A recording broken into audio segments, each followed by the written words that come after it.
नमस्ते बिहार, मैं हूं आप सबके साथ अनूप। खबरों की शुरुआत करेंगे और सबसे पहले बात होली पर टूटते नियमों की। रोहतास में होली को लेकर गाइडलाइंस की धज्जियां उड़ाई गई हैं। डेहरी के आरजेडी विधायक फतेह बहादुर सिंह ने एक होटल में होली को लेकर कार्यक्रम का आयोजन किया। इसमें जमकर भोजपुरी गानों पर ठुमके लगाए गए। खास बात यह कि आरजेडी अध्यक्ष लालू प्रसाद यादव पर बनाए गए गानों पर डांसर्स ने जमकर ठुमके लगाए। इस दौरान बीच बीच में विधायक जी भी आते जाते रहे। आपको बता दें कि कोरोना को लेकर किसी भी तरह के होली मिलन या सार्वजनिक कार्यक्रमों पर प्रतिबंध लगाया गया है, लेकिन इसके बावजूद आरजेडी विधायक ने अपने निजी होटल में कार्यकर्ताओं के लिए खाने पीने से लेकर डांस तक की व्यवस्था की।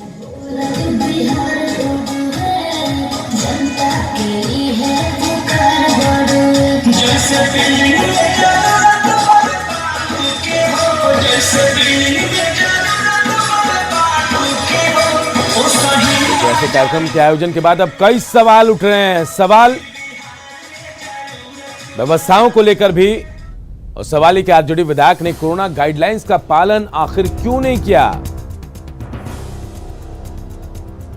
और कोरोना गाइडलाइंस सिर्फ क्या आम लोगों के लिए है, खास लोगों के लिए कोई नहीं नियम होते हैं। गाइडलाइंस तोड़ने वालों पर कार्रवाई कब होगी, यह भी सवाल है। विधायक ने गाइडलाइंस का पालन क्यों नहीं किया, तमाम सवाल हैं जो आरजेडी विधायक के तरफ से आयोजित इस कार्यक्रम के बाद अब उठ रहे हैं।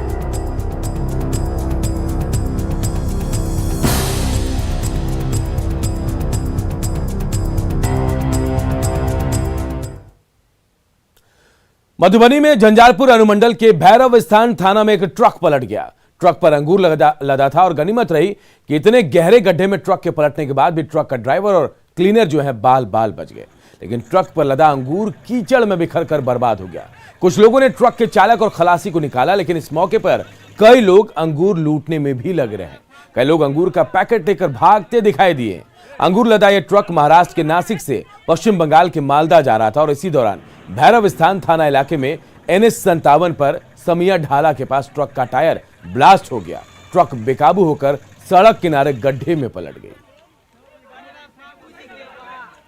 अंगूर लदा हुआ ट्रक चला था, जो कि भैरव स्थान अंतर्गत समिया ढाला के पास टायर के ब्लास्ट करने से पलट गया।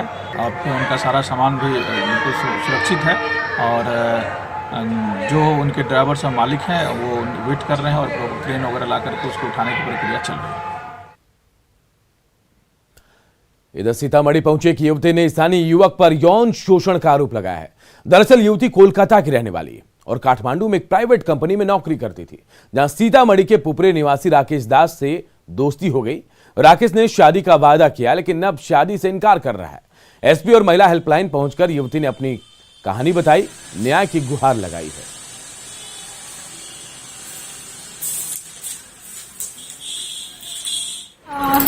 शादीशुदा थे, ठीक है, तो इसको हम बहुत बार बोले हैं, इसका जो घर का आदमी है बहुत टॉर्चर करती थी, तो लड़का हमारा साथ रहना चाहती थी, तो लड़का बहुत इसका घर का आदमी के साथ लड़े हैं, हर चीज किए हैं, ठीक है, लेकिन लड़का 3 साल से हमारा साथ है। अच्छा। मेरा जो दुनिया था उसको वो तोड़ के हमको लेके आए हैं। लेके आने के बाद अब लड़का जो पुपरी में रहते हैं, तो पुपरी थाना में भी वो बयान दिए थे जो हम इसको रखेंगे। नरकटियागंज नगर परिषद में विशेष बैठक के दौरान जमकर हंगामा हुआ। बजट पारित कराने के दौरान पदाधिकारियों से पार्षदों की पहले बहस हुई। इस बीच जब 134 करोड़ का बजट पेश हुआ तो पार्षद रमेश शर्मा ने हंगामा शुरू कर दिया। हंगामा होता देख सभी पार्षद बैठक छोड़कर निकल गए। नगर परिषद प्रशासन की ओर से कोई भी पदाधिकारी कुछ भी बोलने को हालांकि तैयार नहीं है।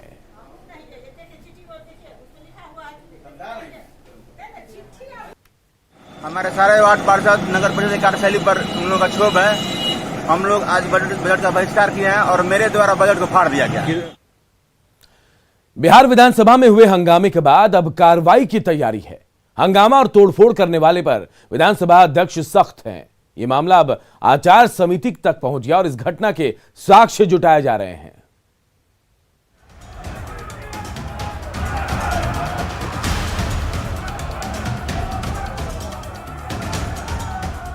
यह घटना पुनः नहीं दोहराई जाए, बहुत गंभीरता के साथ आसन इसको लेगा।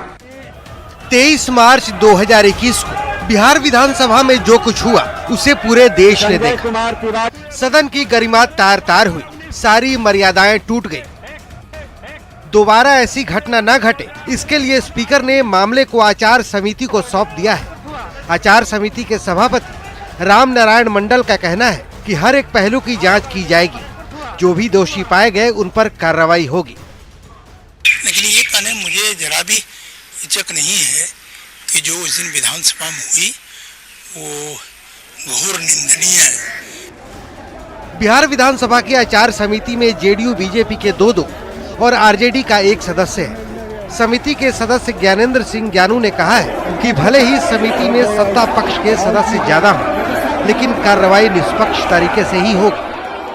जो निष्पक्ष रूप से जो काम होगा, निष्पक्ष रूप से अगर कार्रवाई करने का मामला बनता है तो निष्पक्ष रूप से कार्रवाई की जाएगी। वहीं विपक्षी नेताओं का कहना है कि सिर्फ विधायकों पर कार्रवाई से बात नहीं बनने वाली, कार्रवाई उन लोगों पर भी होनी चाहिए जिन्होंने विधायकों के साथ मारपीट की। किसी सदस्य ने ऐसा आचरण किया है जो संसदीय परंपरा के विपरीत है तो आचार समिति उसको देखेगी। लेकिन आपने जिन विधायकों को पीटा है और पिटवाया है वो एक अपराध है। उस अपराध के जिम्मेदार लोगों को क्यों छुपा रही है सरकार, क्यों बचाना चाह रही है? 23 मार्च की घटना को लेकर विधानसभा अध्यक्ष ने डीजीपी एसके सिंघल और गृह विभाग के अपर मुख्य सचिव चैतन्य प्रसाद से पुलिस वालों की रिपोर्ट पहले ही तलब कर दी है। साथ में ये भी साफ कर दिया है कि सदन की गरिमा का ख्याल रखने की जवाबदेही सभी की है। देखना है कि पुलिस वालों के साथ साथ कार्रवाई की जद में कौन कौन विधायक आते हैं और उन पर किस तरह की कार्रवाई होती है। न्यूज़ 18 के लिए पटना से शैलेंद्र कुमार की रिपोर्ट। और बुलेटिन में अब बात बढ़ते कोरोना के कारण बढ़ती मुसीबत की। अगर संभले नहीं तो होगी मुश्किल, क्योंकि कोरोना फिर लौट आया है। कोरोना ने एक बार फिर रफ्तार पकड़ ली है। बिहार झारखंड में भी तेजी से कोरोना के मामले बढ़ रहे हैं। ऐसे में रंगों के त्योहार होली में विशेष सावधानी बरतें। कोविड प्रोटोकॉल का पालन जरूर करें। मास्क और सोशल डिस्टेंसिंग कोरोना को मात देने में सबसे ज्यादा कारगर है और बढ़ते मामलों के बीच इसे सख्ती से फॉलो करने की जरूरत है ताकि आप और आपका परिवार सुरक्षित रहे। होली मनाएं, लेकिन मनमानी से नहीं बल्कि सावधानी से। होली और शब-ए बारात पर कोरोना प्रोटोकॉल को लेकर सख्त निर्देश दिए गए हैं, जिन्हें पालन करना भी जिनका जरूरी है। होलिका दहन में कोविड प्रोटोकॉल का पालन अनिवार्य है। होली के दिन सार्वजनिक स्थल पर आयोजन की अनुमति नहीं है। शब-ए बारात पर भी कोविड प्रोटोकॉल का पालन करना अनिवार्य है। मास्क लगाना और सोशल डिस्टेंसिंग का पालन करना भी जरूरी है। तो देखिए, कोरोना पर गृह विभाग का जो आदेश आया है वो हम आपको ग्राफिक्स के जरिए बता रहे हैं कि जो गाइडलाइंस उनका पालन करना है। होलिका दहन में कोविड प्रोटोकॉल का पालन अनिवार्य कर दिया गया है। इसके अलावा हम आपको बताएं, होली के दिन सार्वजनिक जगहों पर किसी भी तरह के आयोजन की अनुमति नहीं दी गई है। शब-ए बारात भी है, इस पर भी कोविड प्रोटोकॉल का पालन अनिवार्य कर दिया गया है।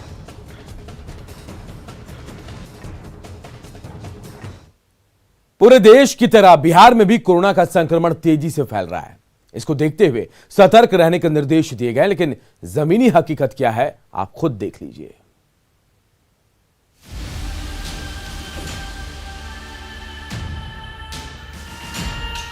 ना चेहरे पर मास्क, ना सोशल डिस्टेंसिंग, ना कोरोना का डर, ना संक्रमित होने और दूसरों को संक्रमित करने की चिंता। ये हाल है पटना के मीठापुर बस स्टैंड का। और ये लोग वो हैं जो दूसरे राज्यों से होली मनाने अपने घर लौट रहे हैं। कहने को तो सरकार ने महाराष्ट्र, केरल, कर्नाटक जैसे राज्यों से लौटने वाले सभी लोगों का कोविड टेस्ट कराने का निर्देश दिया है, लेकिन हो क्या रहा है आप खुद सुन लीजिए। पेंटिंग का। अच्छा भैया, वहाँ से आप आ रहे हैं तो यहाँ पर आपकी कोरोना की जाँच कहाँ हुई? यहाँ कोई कहीं नहीं हुआ। बिहार में कहीं नहीं, वहीं हुआ। कहाँ जा रहे हैं? गाँव जा रहे हैं। हाँ, कोरोना की जांच हुई? हाँ, जांच हुई है स्टेशन में। कहाँ? बेंगलोर में। बेंगलोर में। यहाँ यहाँ भी जांच नहीं किया है। सही बता रहे हैं। जांच नहीं हुई। कहीं दिखा जांच वाला आपको? नहीं, कहीं नहीं दिखा भी नहीं। नोरा किसान तो उधर में नहीं है सर, नहीं है सर। बिहार में है, जांच हो रहा है? बिहार में तो जहाँ तक जांच होता होगा कि हम तो अभी आ रहे हैं जाके कनौरम भी हुए छेक आगे। बिहार में अभी तो मेरा जांच कुछ कोई नहीं किया है। स्टेशन मास्क लगे रख ले। स्वास्थ्य विभाग ने कोरोना जांच का निर्देश दे दिया। जांच के लिए बस अड्डों पर जांच केंद्र भी बना दिए गए, लेकिन इन सेंटरों पर जांच के नाम पर बस औपचारिकता निभाई जा रही है। जितना कर रहे हैं उसका तो मतलब ही है, लेकिन होना ये चाहिए कि जितने लोग आ रहे हैं एकदम भारी पैमाने पे सब लोग का एटलीस्ट जो बिना मास्क है, अभी कम्प्लीटली बिना मास्क वाले का जांच नहीं हो पा रहा है। जो बिना मास्क है जो लोग आ रहे हैं सभी बस का स्कैनिंग किया जाए, सभी लोग का स्कैनिंग हो जाए, जिससे कि कम्प्लीटली एक चेकअप हो जाएगा, स्क्रीनिंग होगा, उससे लगेगा चलो एक अच्छे से हो। बाहर से आने वाले यात्रियों को ना तो कोई रोकता टोकता है और ना वो लोग कोविड जांच को लेकर उत्सुक दिखते हैं, जबकि बिहार में कोरोना संक्रमण लगातार फैलता जा रहा है। शुक्रवार को कोरोना के 211 नए मामले सामने आए हैं, जिसमें सबसे अधिक 68 लोग पटना में संक्रमित हुए हैं। हालात का अंदाजा इसी बात से लगा सकते हैं कि संक्रमण का यह दायरा राज्य के 32 जिलों में फैल गया है और कोरोना संक्रमितों की संख्या 1000 तक पहुंच गई है। कोरोना के बढ़ते मामलों को देखते हुए केंद्र सरकार ने राज्य सरकारों को अपने अपने तरीके से दिशा निर्देश जारी करने का निर्देश दिया है। राज्य सरकार इस मामले को लेकर गंभीर दिख रही है। ऐसे में लोगों की भी जरूरत जो है उस हिसाब से ही वो काम करें और एक दायरे में रहकर ही होली महापर्व मनाएं, चूंकि कोरोना को मात देना हम सबका कर्तव्य भी है। कैमरा पर्सन अजय दुबे के साथ संजय कुमार, न्यूज़ 18 पटना। राज्यपाल फागू चौहान और सीएम नीतीश ने प्रदेश वासियों को होली और शब बारात की बधाई दी है। कोरोना के मद्देनजर लोगों से घर में इबादत करने और होली खेलने की अपील की गई है। गृह विभाग ने भी त्योहार को लेकर निर्देश जारी किए हैं। सभी डीएम को सावधानी बरतने को लेकर चिट्ठी लिखी गई है।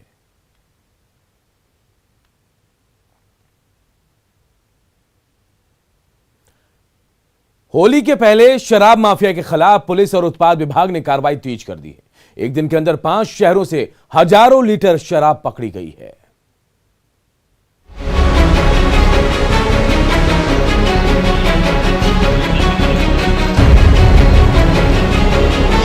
ट्रक में शराब, लग्जरी गाड़ियों में शराब, खेत में शराब और थाने में शराब ही शराब। शराबबंदी को लेकर सीएम नीतीश की सख्ती का असर दिखने लगा है। पिछले 24 घंटे में पुलिस ने 5 जगहों से हजारों लीटर शराब जब्त की। शराब तस्करों की मंशा होली में लोगों को छुपाने की, लेकिन पुलिस और उत्पाद विभाग की टीम तस्करों के मंसूबे पर पानी फेरने में जुटी है। चंद घंटों में जितनी शराब जब्त की गई उसे देखकर आप भी दंग रह जाएंगे। दानापुर के रामपुर दुल्हिन बाजार पथ पर पुलिस ने एक ट्रक और 4 लग्जरी गाड़ियों से 2400 बोतल शराब जब्त की। साथ में 9 तस्कर भी गिरफ्तार किए गए। छापेमारी के क्रम में एक ट्रक सहित 4 अन्य गाड़ियां बरामद हुई और सभी गाड़ियों पर शराब लदे अवस्था में। दानापुर के ही मनेर से भी पुलिस ने 12,000 लीटर शराब जब्त की है। स्पेशल टास्क फोर्स ने मनेर पुलिस की मदद से बलुआ गोपालपुर में छापेमारी की, जहां चावल भरे ट्रक में शराब की बोतलों को छिपाकर लाया गया था। पुलिस ने कार्रवाई करते हुए शराब के साथ ट्रक और 2 लग्जरी गाड़ियों को जब्त किया है। दरभंगा में भी पुलिस ने शराब तस्करों के मंसूबे को नाकाम कर दिया। दरभंगा पुलिस ने शराब से भरे ट्रक से करीब 2200 लीटर शराब बरामद किया है। शराब की ये बड़ी खेप दिल्ली से दरभंगा मंगाई गई थी, लेकिन पुलिस को इसकी सूचना मिल गई थी। और वो गाड़ी यूपी नंबर की गाड़ी है और उस पर जब्त की गई है। हालांकि उसमें जो भी लोग थे वो भाग गए हैं, परंतु हम लोग तहकीकात कर रहे हैं कि किसकी गाड़ी थी और किसका सामान था। पुलिस और उत्पाद विभाग की कार्रवाई बेगूसराय और नालंदा में भी जारी रही। बेगूसराय के बलिया थाना क्षेत्र में कार्रवाई कर पुलिस ने देसी शराब को नष्ट किया, तो नवादा में पुलिस और उत्पाद विभाग ने संयुक्त कार्रवाई की। वारसलीगंज थाना क्षेत्र के सोढ़ीपुर गांव के खेत से 300 लीटर बियर और 90 लीटर विदेशी शराब को जब्त किया गया। सीएम के निर्देश के बाद पुलिस और उत्पाद विभाग शराब तस्करों के खिलाफ स्पेशल ड्राइव चला रही है, जिसका असर दिखने लगा है। न्यूज 18 के लिए दानापुर से अमरजीत, दरभंगा से विपिन, बेगूसराय से संतोष और नालंदा से अभिषेक के साथ ब्यूरो रिपोर्ट। और अब बात एक बड़ी खबर की जो इस वक्त मुजफ्फरपुर से आ रही है। मुजफ्फरपुर में पत्तल विवाद में युवक की हत्या कर दी गई है। घर के बाहर झूठा पत्तल फेंकने पर विवाद हुआ और विरोध करने पर ईंट से सिर पर युवक के हमला किया गया। हमले में युवक शिवनाथ की मौत हो गई। कांटी के पानापुर ओपी करियात की एक घटना है। तो देखिए मुजफ्फरपुर से यह बड़ी खबर इस वक्त आ रही है, जहां पर झूठा पत्तल फेंकने के विवाद में एक युवक की हत्या कर दी गई है। हालांकि झूठा पत्तल फेंकने पर युवक ने जब विरोध किया तो उसके सिर पर ईंट से हमला किया गया, जिसमें शिवनाथ नाम के युवक की मौत हो गई है। कांटी के पानापुर ओपी करियात की घटना है। तो देखिए छोटी सी मामूली सी बात पर एक शख्स की जान ले ली गई मुजफ्फरपुर से।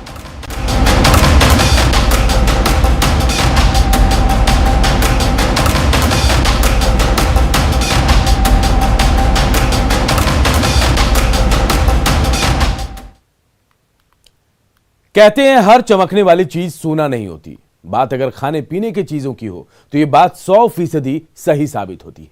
चीजों में मिलावट करने वाले लोग इतनी सफाई से मिलावट करते हैं कि पहचान करना टेढ़ी खीर साबित होती है। त्योहार आते ही मिलावटखोर सक्रिय हो जाते हैं। कल होली है, जाहिर है होली पर हर घर में अच्छे पकवान, चाट, पकौड़ी की तैयारी है, लेकिन इस त्योहारी सीजन में मिलावटखोर भी सक्रिय हैं। नकली सामानों के जरिए वो आपकी जेब और आपकी सेहत दोनों को नुकसान पहुंचा सकते हैं।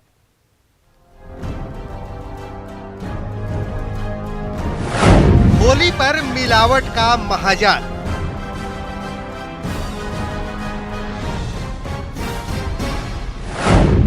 चटपटे जहर से सावधान।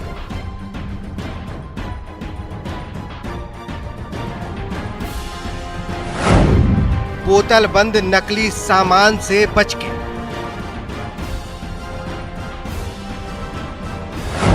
Tomato sauce, chilli sauce, soya sauce, sauce की एक दो नहीं बल्कि सैकड़ों शीशियां।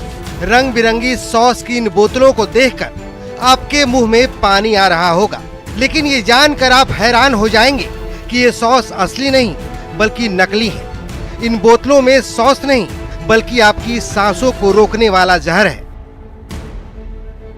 पटना सिटी के महाराजगंज के राजपुताना गली में नकली सॉस बनाने के कारोबार का भंडाफोड़ हुआ है। फूड विभाग की टीम ने भारी मात्रा में नकली टोमेटो सॉस, चिली सॉस और सोया सॉस बरामद किया है, जिसकी कीमत लाखों में बताई जा रही है। इनका निर्माण का जो ढंग है वो गलत है और सामग्री जो इसमें प्रयुक्त किया जा रहा है वो सही नहीं। इस आधार पर हम लोग नकली कह सकते हैं। जरा देखिए, जिस सॉस को आप चटकारा लगाकर खाते हैं, उंगलियां चाट कर मजा लेते हैं, वो कितनी गंदी जगहों पर बनाई जा रही थी। सड़ी गली चीजों से तैयार की जा रही थी। यकीनन ये सॉस आपकी सेहत के लिए बेहद खतरनाक है। बड़ी मात्रा में सॉस बनाया जा रहा है। चिली सॉस है, टोमेटो सॉस है, सोया सॉस है और बनाने की जो यहाँ पर जो स्थिति है बिल्कुल गंदी अवस्था में बनाई जा रही है। और जो जो इंग्रेडिएंट स्टैंडर्ड रूप में ये दिया जा रहा है रैपर पे, ये बहुत मेल नहीं खा रहा है। यहाँ पर बहुत अलग चीज़ से मिलाया जा रहा है। जैसे अब यहाँ पे वेजिटेबल पल्प कहा जा रहा है, उसके जगह कुछ और पल्प मिलाया जा रहा है। जैसे चिली सॉस है तो यहाँ पर चिली का कोई नामो निशान नहीं है और हाइजीन तो कंडीशन यहाँ बिल्कुल सही नहीं है। लेकिन कहते हैं ना कि हर चमकने वाली चीज सोना नहीं होती, और बात अगर खाने पीने की चीजों की हो तो ये बात 100% सही साबित होती है। फिलहाल फैक्ट्री को सील कर दिया गया है, लेकिन सवाल है कि अब तक इस फैक्ट्री से निकला सामान जहां भी गया है उससे लोग कैसे बच पाएंगे। न्यूज 18 के लिए पटना सिटी से मनोज कुमार की रिपोर्ट। सोनपुर रेल मंडल ने महिला सशक्तिकरण को लेकर अनोखी पहल की है। जीएम निरीक्षण स्पेशल ट्रेन में केवल महिला कर्मियों की ड्यूटी लगाई गई है। स्पेशल ट्रेन को बछवाड़ा के लिए रवाना किया गया। इस स्पेशल ट्रेन में महाप्रबंधक एलसी त्रिवेदी भी मौजूद रहे।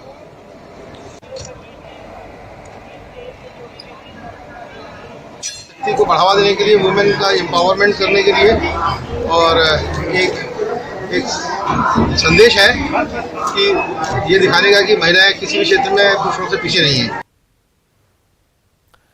दरभंगा एयरपोर्ट का जल्द ही विस्तार किया जाएगा। केंद्रीय उड्डयन मंत्री हरदीप पुरी ने कहा कि केंद्र सरकार एयरपोर्ट के विस्तार को लेकर गंभीर है। जल्द ही दरभंगा से प्लेन की संख्या बढ़ाने के साथ साथ टर्मिनल को बड़ा करने और प्लेन स्टैंडर्ड पर भी काम किया जाएगा।